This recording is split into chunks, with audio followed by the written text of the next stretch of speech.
Johnny Mays. Hey, we're back here. Expose yourself on Marketable Sports. Johnny Mays here, Chris Sarver. We are Marketable Sports. Hey, today we got an exciting show. We've got our new Director of Acquisition and Development, Christian Fronick of Route1Soccer. He's going to join us in a minute. Sarver, what do you think about having Fronick on board to take over and be the leader in our soccer division? I'm excited. I think it's going to be a blast bringing him on and talk to him about what he's doing for his soccer club down in the Florida area, and I'm excited. I think he's going to help us out a lot. There it is, Christian Fronick. He's down in South Florida. Stay with us. We'll be right back. Christian Fronick coming up next. This is Expose Yourself on Marketable Sports.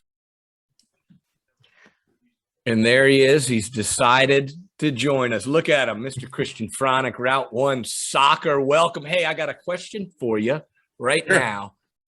52. Does that number stand out to you at all? 50 to what? 52. 5-2. Number 52.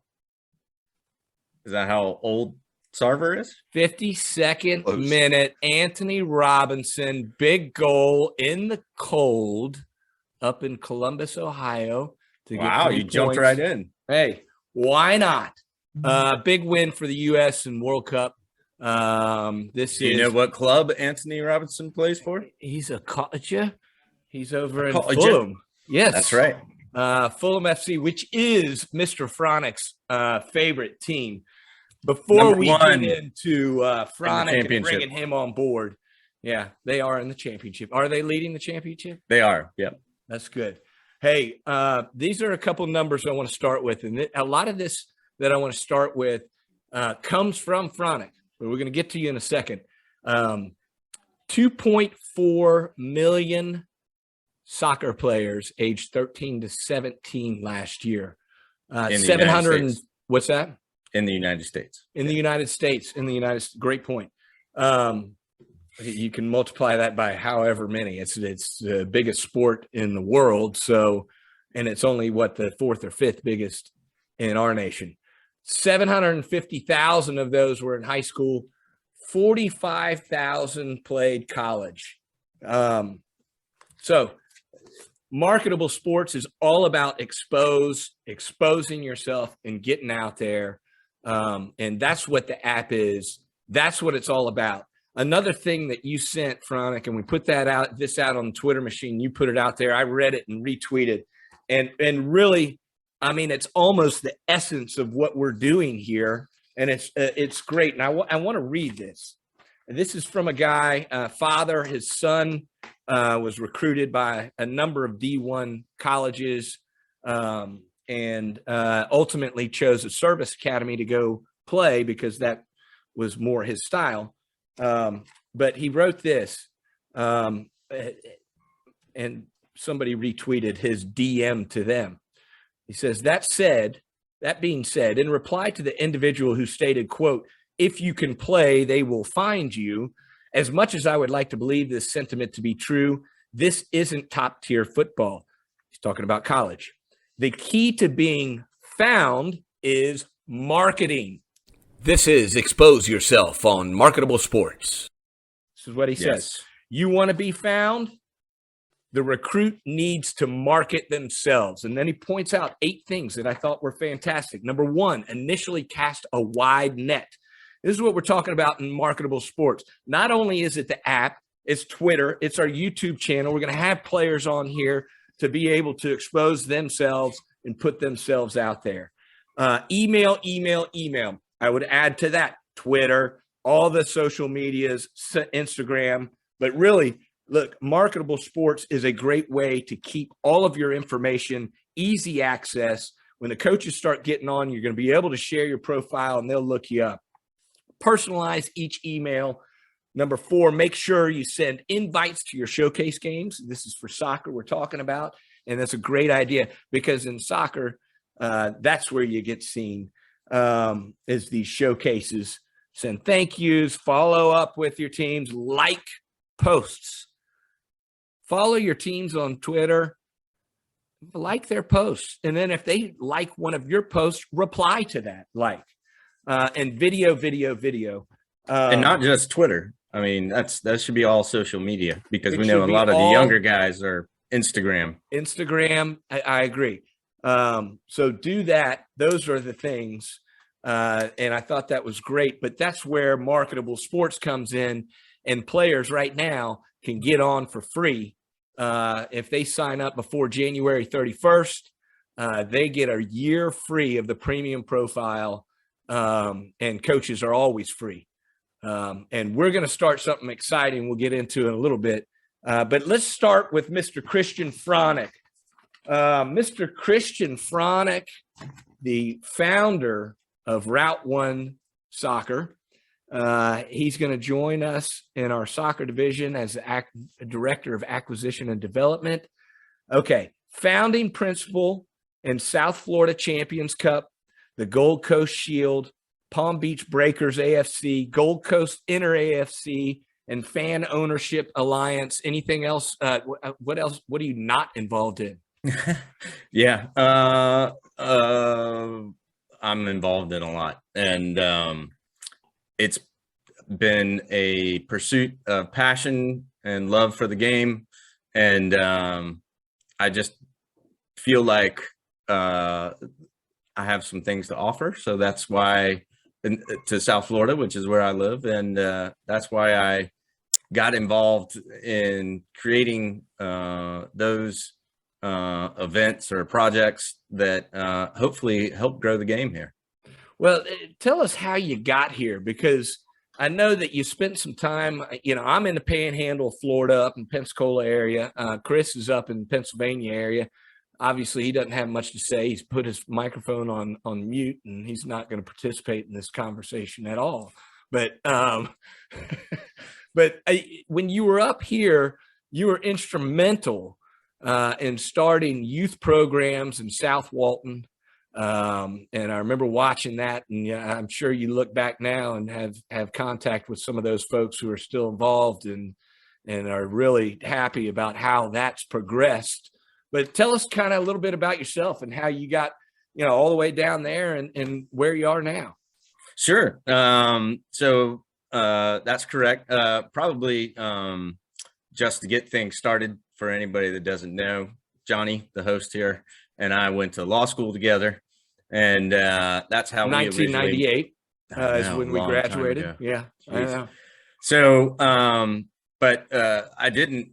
You went back to the Panhandle, and I went back to Georgia, and then was out in California, and then came back to the Southeast, and got married, and we ended up going down and checking out the Panhandle right around Santa Rosa Beach area, or in Santa Rosa Beach area, and we're convinced to move down there, and great experience. Wouldn't trade it for anything. Tell us Love about the people in the Panhandle. Yeah, I'm getting soccer.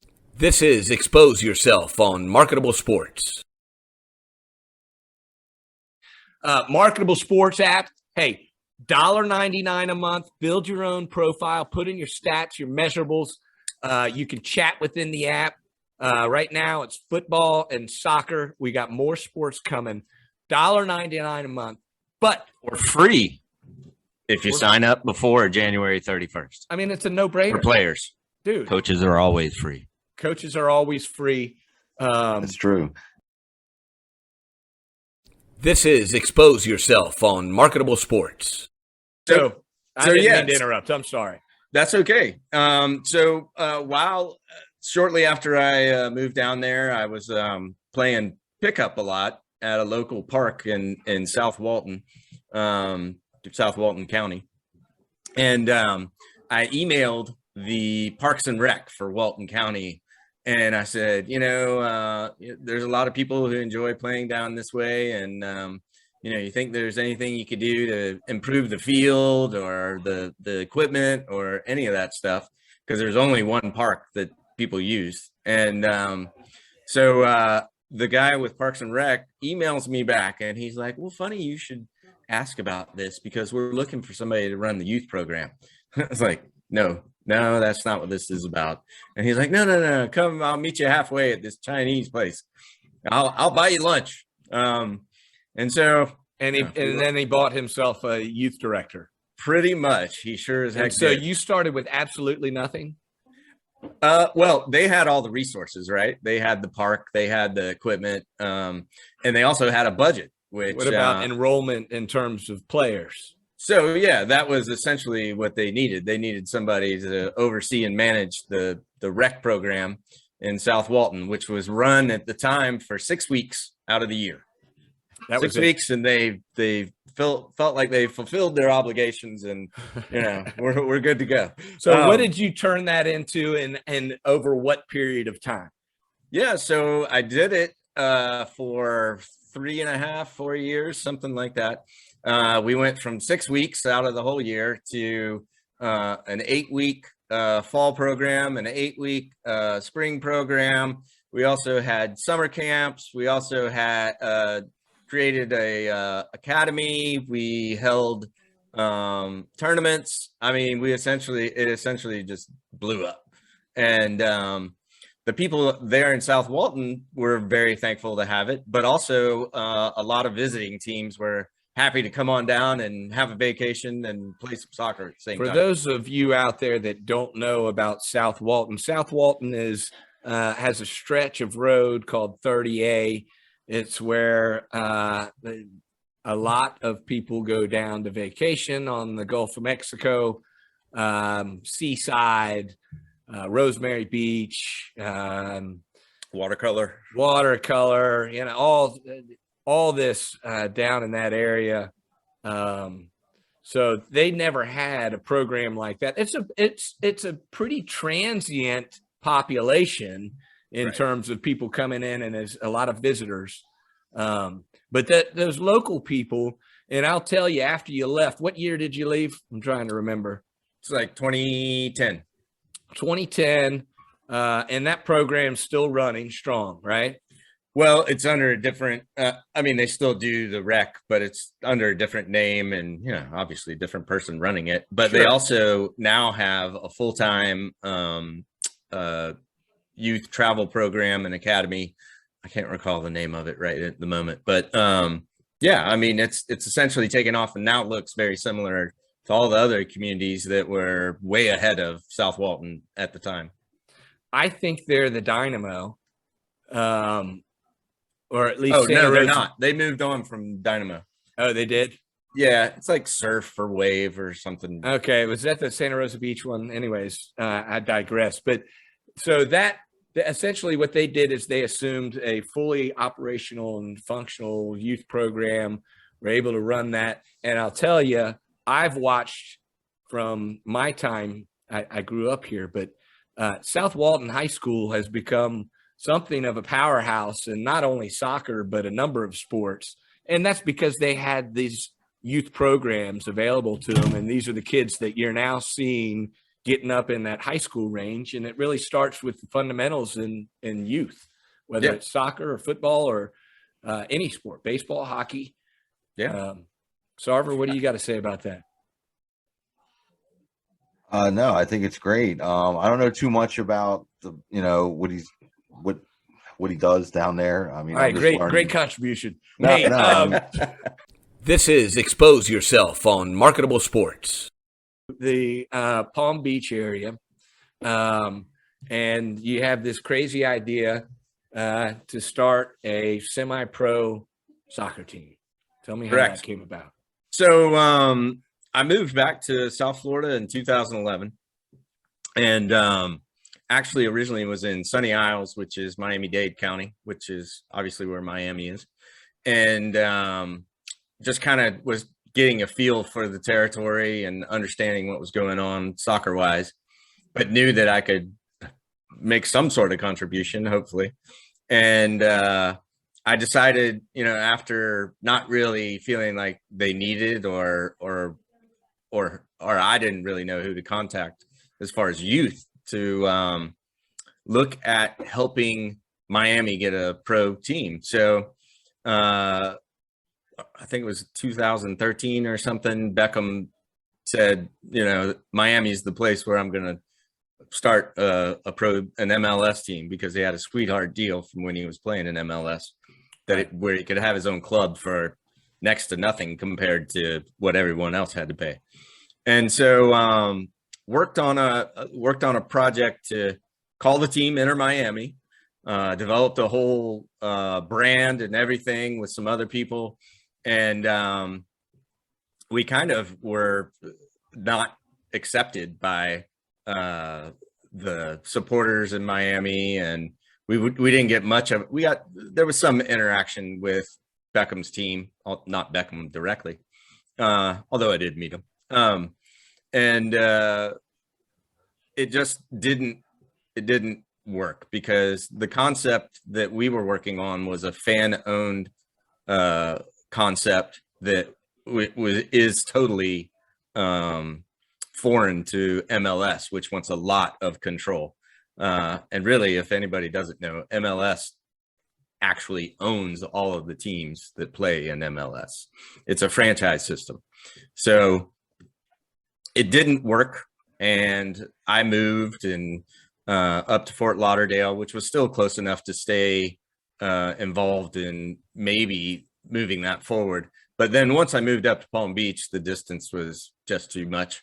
And again, just kind of looked at what was going on with soccer in Palm Beach County and noticed that there were some huge gaps as far as what was being provided. And there were only like maybe 2 or 3 semi-pro teams at the time. And so I was playing in a rec league called BASL, which is about as competitive a rec league as you can find at the top end. And I talked to the guy who was running BASL here, and I said, "Hey, here's what I want to do. I want to create a team and a club from players from this competitive rec league." And the fan, I just described what fan ownership was, and a lot of people still don't get it. And then I said, also the players will have, a say similar to the fan own, where they'll get to vote on things. And it took off. And we ended up getting all the best players from that league, won 2 trophies, which are over there. And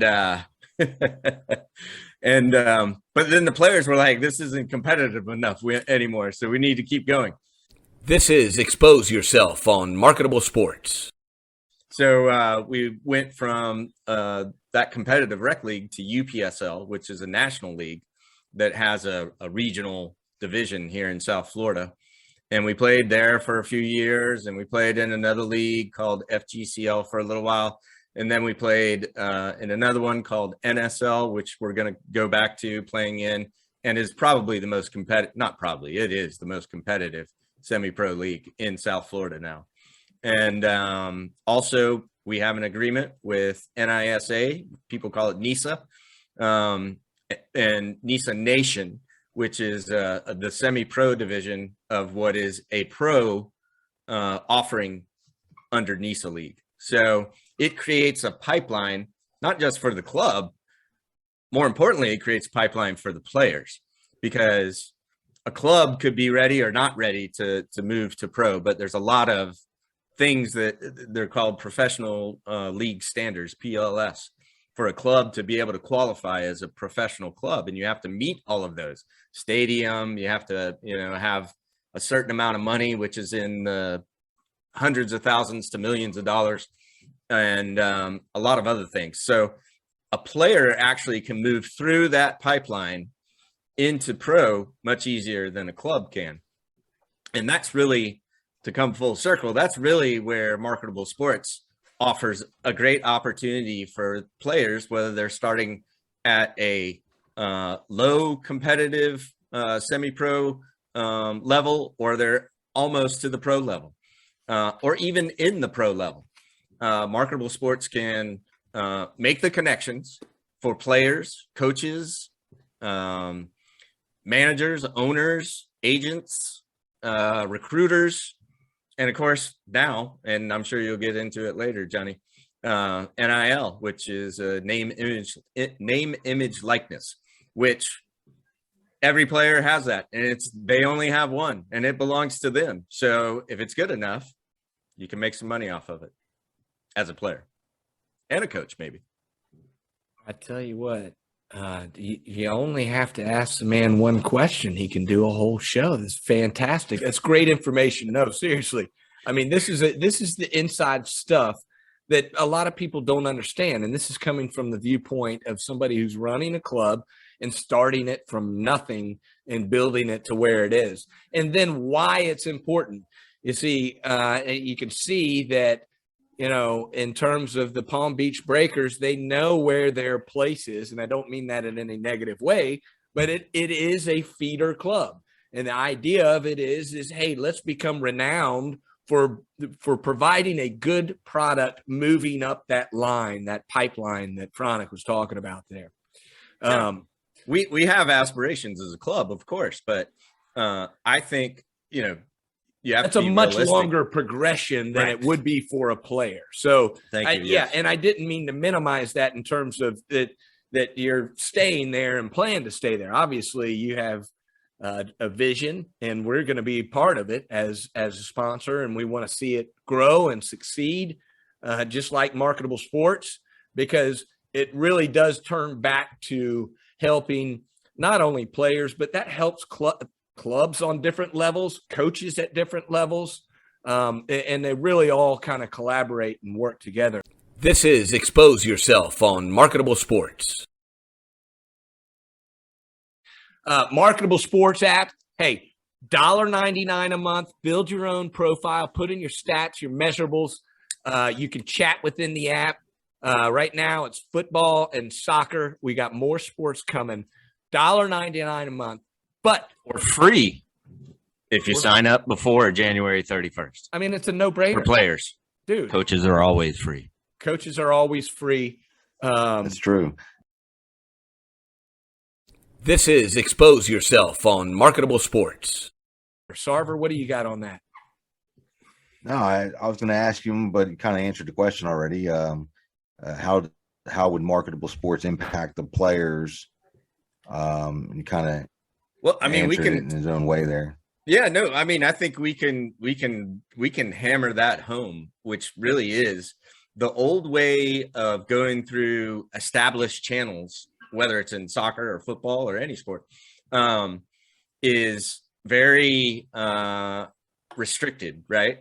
So Marketable Sports offers anyone the opportunity to reach out and find a person in a position that could potentially help them. And it offers the people that are in that position the opportunity to scan through like a Rolodex, but much easier. All the players or whoever they're looking for, coaches, doesn't matter.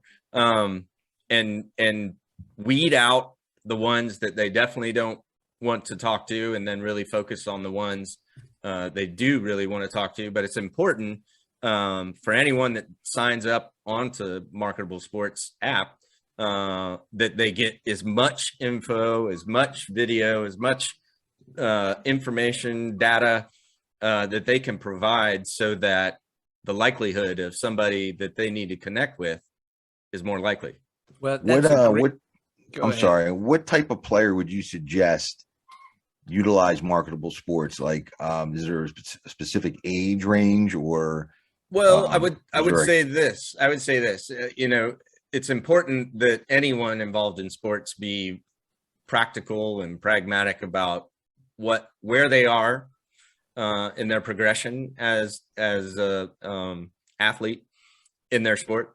And so it could be anyone that's in a youth club that's good enough. It could be anyone that's in an academy that's good enough. It could be anyone that's in college that's good enough.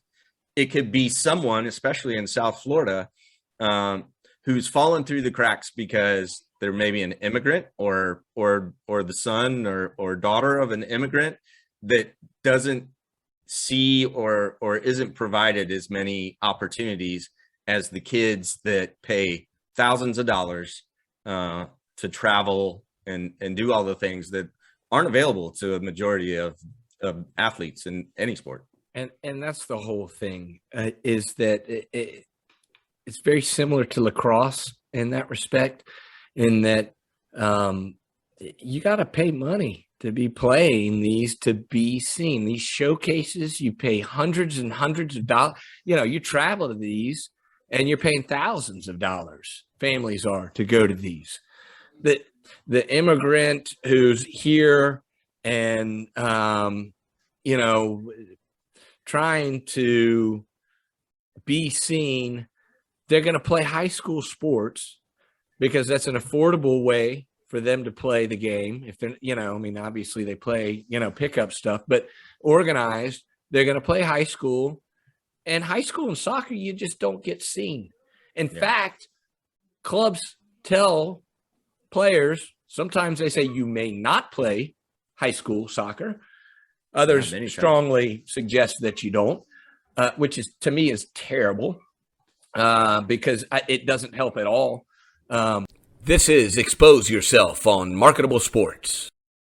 But the reason I'm getting at this is the way that they ultimately get seen is through Marketable Sports app. They're able to get this video that most of these places are going to have some TV production crew or something like that out, not production crew. You could have your, yearbook staff come out and say, hey, take some video of me while I'm out there, there's a lot of things that they can do. The point being, put that up on your profile. And another thing, it's not necessarily just highlights.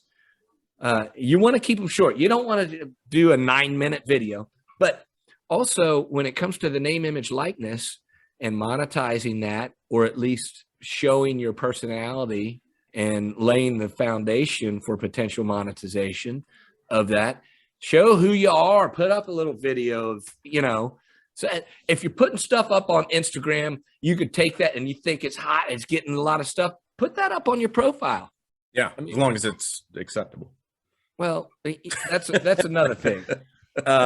If you want to play at the next level, clean your stuff up, clean your social media up. You can't be walking around acting like a jackaninny and expect people to you like that? to want to be on your team. Jackaninny, I'm bringing it back. That's my old gray hair coming in at you. But in all seriousness, it doesn't just have to be highlight videos. Is what I'm getting at. But going back, don't be tweeting out stuff that you wouldn't want to show to your mother or your grandmother. Let me put it like that. Well, or you wouldn't want if you wouldn't do it at an interview for a job, don't put it on the profile. Don't put it on social media even. Well, for sure. Yeah. I mean, brand awareness, right? And they're their brand. It's basically like an audition, an interview for the young guys to get to college. I mean, it's an audition, and whatever you put on social media is forever. So you want to watch what you do when you're playing with social media stuff. And I try to tell my kids that too. So, Jack and Nitty, hey, well put, Sarver. I gotta bust his chops a little bit. Hey, Fronic, how are your ears doing? He's done. He's sweating. His ears are sweating. Hot. Hey, that's Fronic. That's Christian Fronic. I'm Johnny Mays. That's Chris Sarver. We're gonna come back for another episode, and who knows? Hey, coming up another soon, episode. Oh, the episode's over. Well, no, we're just gonna. Yes, this time. But you know what? We're gonna come back for more. This is Expose Yourself on Marketable Sports. Marketable Sports app. Hey, $1.99 a month. Build your own profile. Put in your stats, your measurables. You can chat within the app. Right now, it's football and soccer. We got more sports coming. $1.99 a month, but for free if you sign up before January 31st. I mean, it's a no-brainer For players, dude. coaches are always free. Coaches are always free. That's true. This is Expose Yourself on Marketable Sports. Sarver. Did he? Yep, that was because I was. It was a tepid time. See, this is My what we need. social We need media more. life. We need more integration and arguing and bickering and picking on each other. Oh, We're only- I could have did this the whole time. but it's got to be 3 people. No, don't do that. Don't do that. Go back. Look at that face. God, that's scary, dude. That's like Halloween all over. Who wants that, dude? Oh, who's the guy that used to dress up like the clown and kill kids? Look, That guy. there it is. You have. Wait. All right, we're not going to pick on me now. Yeah. We got enough people pick on me enough. You have 4 I'm outta people here. living in the house with you. Let's put that Like- back up one more time. All right. He's taking a picture. Oh, look at that. He's a much younger lad in that picture. He looks like a hockey coach, right? He looks like one of those coaches you see standing behind there. Please leave your picture up. All right. I'll leave everything up. Just No, don't. just- it Take can't it be away, that bad. please. That's my pick for my LinkedIn and everything. Take it Is that away, why no one's please. friending me? Take it away. Is that why people aren't friending me? It could be. I mean, I'm not saying it is. Are you but- sure? Look at it again. So, all right. Nice, Sarver. All right. I'll see you, Ron. I'll see you later. See All you, right, man. Donnie. See you later. Later, buddy. Later, man. Good job. Yeah, Yeah. Good job, guys. All right. Yeah. Bye. Hey, You rocked Yeah. it. yeah, a little booger in your nose. Get that cleared up. It was only on through the whole video, but it did. You really can't see it. It's a little blurry. Are you serious? All right. You guys are tough, man. I thought you were picking on Fronic. You're picking on me. Oh, my time is coming. This is Expose Yourself on Marketable Sports.